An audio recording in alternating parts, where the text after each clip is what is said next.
Hi, this is David McCann for WebTNG. This video is for people who have an e-commerce site and so have customers who log in to view their orders. Or for people who have a learning site and their students log in to take courses. Or maybe people who are running a community site where members log in to discuss shared interests.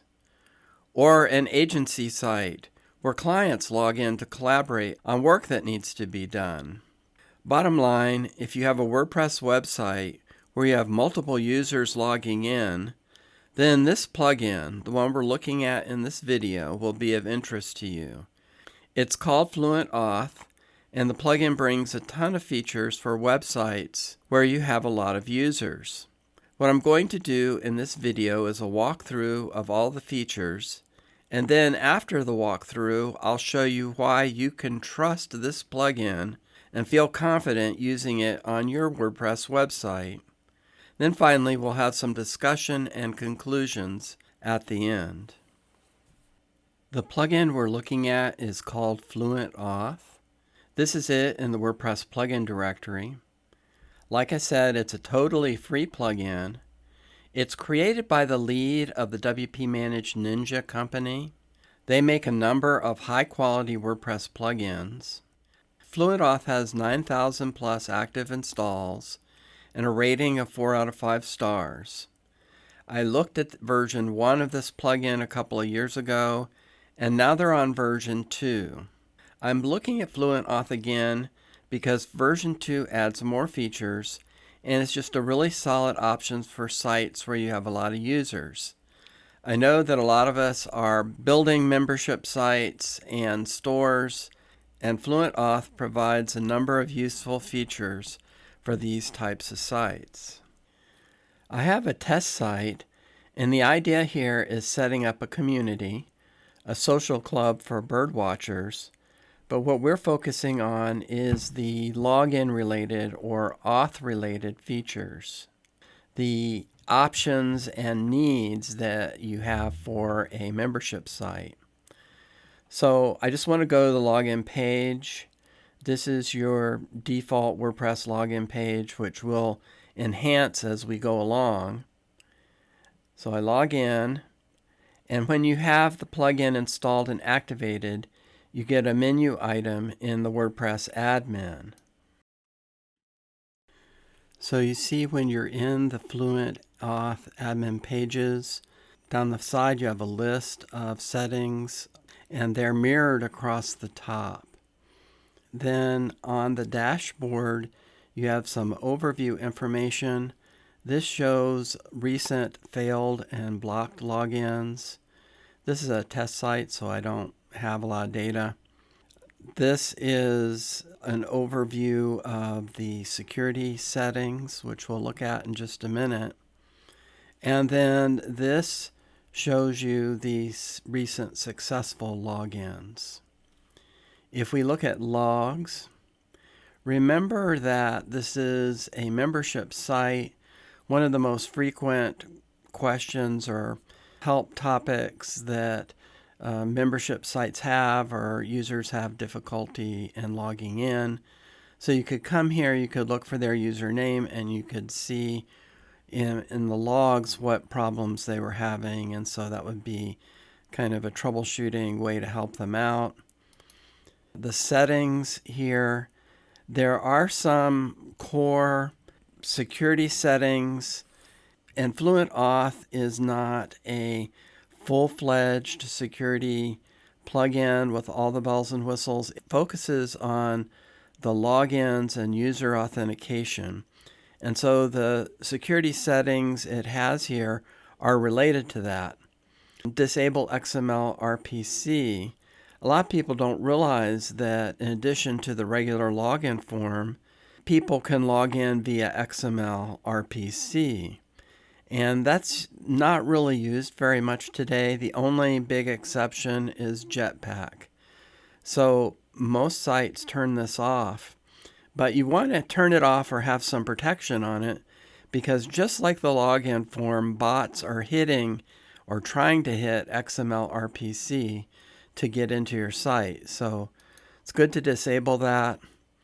And then you can disable app login. That's something I think that's kind of new in WordPress. If you go and look in your profile page on the your user profile page, you'll see at the bottom now there's an option for application logins.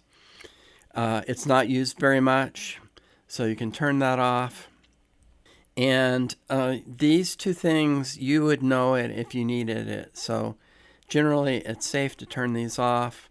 Then disable the REST endpoint for user query on the public. So this kind of helps cut down on unauthenticated user enumeration. So we want to turn that off. And then this is a feature that I'm sure you've seen on tons of sites. And that is when you sign up, it sends you an email to verify your email address. Okay, so we want that on also. Then there are login security settings. Okay, so we've disabled XML RPC, but we have the regular WordPress login form. And this is how many times they can try.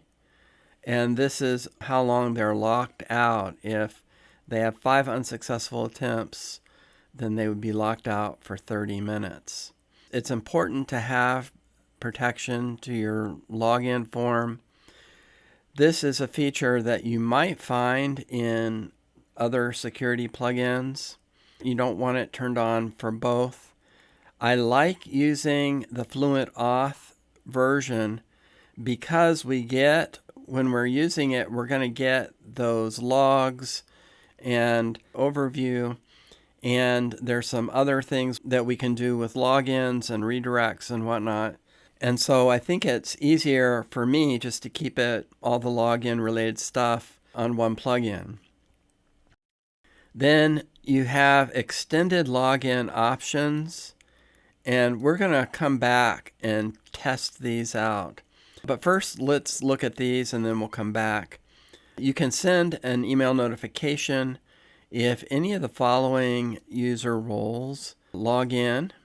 Okay, and if you have user roles created for your store or your course users or whatever, you can pick those here.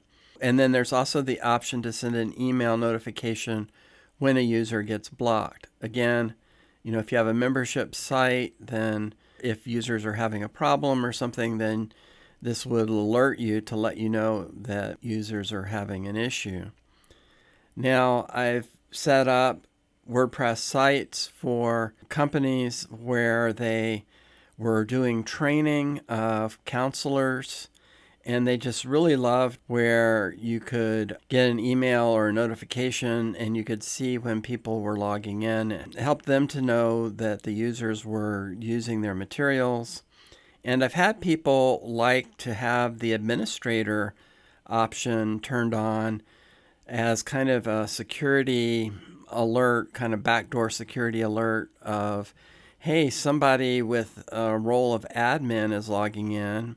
That's not me, so maybe I need to check it out. This is the address to send the email to. You notice it's using this like magic tag syntax here. We'll see that again. And then this is for log retention.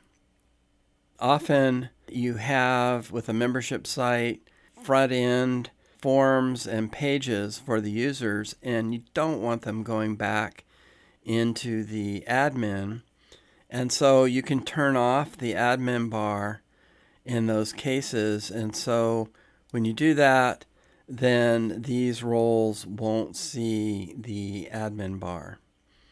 Okay, so that's a nice feature as well. Again, all these features are centered around the needs of sites where you have users logging in besides yourself, as the admin. All right, now let's take a look at these extended login options. So first, you can turn on two-factor authentication via email. You can set this for administrators. Administrators have extra privileges, so maybe you want to have extra restrictions. But you can set this feature up for any user role. Before I turn this on, I'm using the Brave browser here. Let's bring up the site in Firefox. This is another browser now. And this is what the default login form looks like. You've seen this, I'm sure, a million times, right?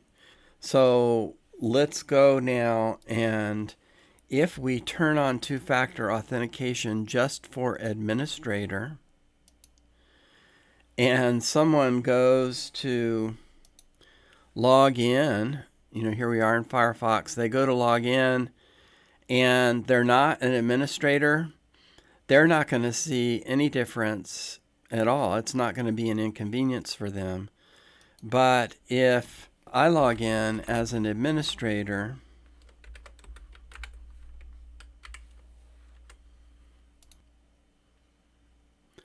it gives me a notice to go to my email and get the two-factor authentication code to paste in there. So that's how that works. And, I'm sure you've seen that before. Okay, then we go back and let's enable now Magic Login. Okay, this is where the user can log in with their email. Okay, you can disable Magic Login for certain user roles if you don't want them to use that feature. But let's save that. Okay, let's go to the login screen now. And you see here you have the option now to log in using the Magic Login. And we've got the regular login form on the top and this option on the bottom. Let's go, and there's an option here to make the Magic Login the primary method. So we'll select that and click Save. Okay, now if we go back into Firefox and look, now it's changed and we have the Magic Login option first. And if you want the regular login form, then that's there. Okay, so you can put your username in, click Continue, and it says check your inbox. I'm using MAMP Pro. Okay, and so if we open that up, here it has MailHog. It's kind of like a mail catcher. And you see a few seconds ago, so this would be the one we just sent. And you get this button that says sign into the Birdwatcher Social Club. And there's also the kind of raw link there so people can see what the link is. That's what the Magic Login looks like. And I really like the Magic Login for a membership site because it's convenient. People often forget, they have so many websites and passwords, they often forget, or they have to go look it up or go into their password manager. And so sometimes this is a nice convenience for them. Okay.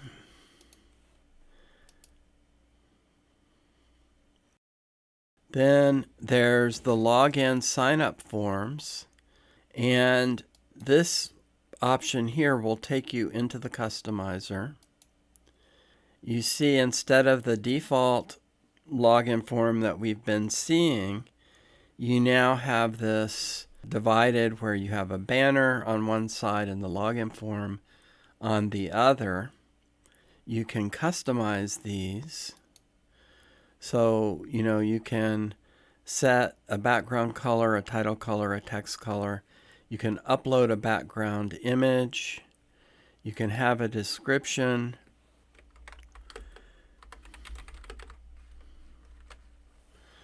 And you can add a logo there. And I'm just going to save that. And then you can go to the form and you can customize that as well. You can change the title, you can change the description. Then there's the registration form. Same kind of thing here. We have the banner options and we have the form options. Okay, so we can add a description here, we can customize the colors, we can set a background image, we can customize the form here, the title and the description.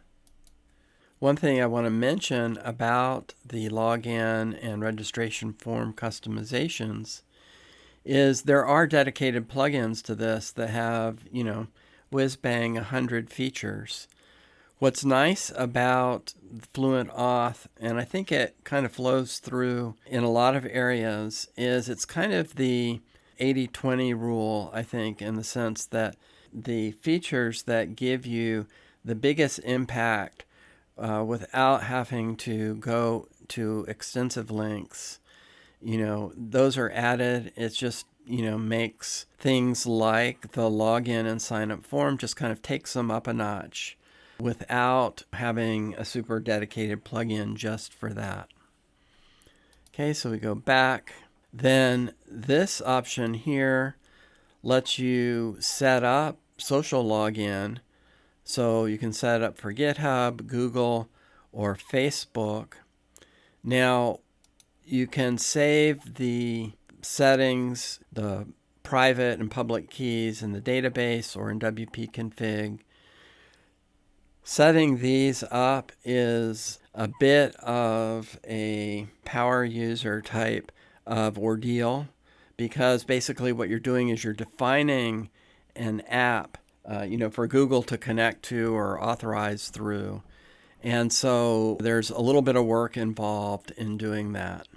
But having a social login, depending on your audience, there are going to be people where they'll like that because it'll make signing up and logging in easier. This is there if you want to create your own login, registration, password reset pages. There's one short code for kind of all those forms, and then it's broken up, to the different types of forms. And there's one for the magic login also. Okay, and so that way, if you're having totally custom pages, then you can use these shortcodes to embed the form in those pages. Now we go to login redirects. Again, if you have a store, you can see I've already filled this in. If you have a store or a community, see here I've set it so that when the user logs in, they go to the community portal, and when they log out, they go to the home page. Okay, if you don't set this, like the logout for instance, then the user's just going to be dumped back to the login page. That's kind of a missed opportunity. If you want to give a call to action or even just a thank you to the users, then you can send them to a landing page for that. And in the redirect rules, you can set up different login, logout rules by user role and user capability.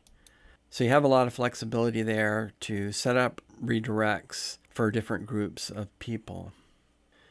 Then this is another amazing feature. You can customize the default WordPress emails that are sent. These are all the ones related to authentication, login, registration. This one allows you to create kind of a default global template that then you can customize in the others. See, here are colors that you can set for all the different features. And then it shows you here the preview. And then this is the footer text of the email. You can put your site information in there or call to action or whatever you want. Then these are the individual emails, and you can go with the default or customize them. Again, here are those magic tags. They call them smart codes. And there's a list of them here. So you can use those, to make the emails, have them make sense and communicate the information you need to. Then this is like the classic editor. You can add media. There's this visual interface, and then you can actually look at the HTML if you need to, but you're probably not going to need to. So that's this feature. And we have new user registration, password reset, email address change, confirmation, after confirmation, the welcome email after sign up when the password is set by the user. Then there's welcome email after sign up, and then the new user registration notification sent to you or the site admin. That's this email here, so you know when users sign up.